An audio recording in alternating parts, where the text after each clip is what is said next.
വാടക വർദ്ധിപ്പിക്കണമെങ്കിൽ 90 ദിവസം മുൻപ് താമസക്കാരന് രേഖാമൂലം മുന്നറിയിപ്പ് നൽകണമെന്ന് നിർദ്ദേശം. മുന്നറിയിപ്പ് നൽകാതെ വാടക കൂട്ടിയാൽ കെട്ടിട ഉടമയുടെ തീരുമാനം നിലനിൽക്കില്ല.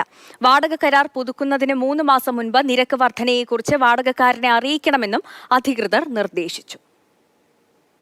ദുബായിലെ വാടകക്കാർക്ക് ഏറ്റവും ആശ്വാസം നൽകുന്ന നിർദ്ദേശമാണ് ലാൻഡ് ഡിപ്പാർട്ട്മെന്റിൽ നിന്നുമുണ്ടായത്.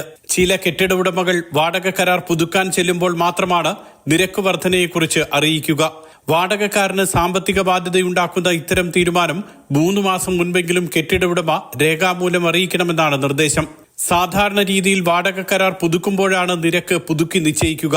അതുകൊണ്ട് തന്നെ വാടക കരാർ പുതുക്കുന്നതിന് 3 മാസം മുൻപ് വാടകക്കാരന് നിരക്ക് വർധനയെക്കുറിച്ചും എത്ര ശതമാനം വർദ്ധിപ്പിക്കുമെന്നതിനെക്കുറിച്ചും അറിയിച്ചിരിക്കണം.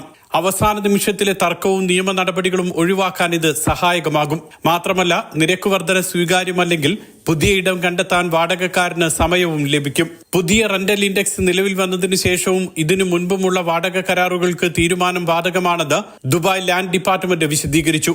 കഴിഞ്ഞ വർഷം മാത്രം 9 ലക്ഷത്തോളം വാടക കരാറുകളാണ് ദുബായിൽ രജിസ്റ്റർ ചെയ്തത്. മുൻ വർഷത്തെ അപേക്ഷിച്ച് 8% വർധനയാണ് ഉണ്ടായതെന്ന് ലാൻഡ് ഡിപ്പാർട്ട്മെന്റിലെ റിയൽ എസ്റ്റേറ്റ് രജിസ്ട്രേഷൻ വിഭാഗം CEO മാജിദ് അൽമറി അറിയിച്ചു. Mathrubhumi news, Dubai.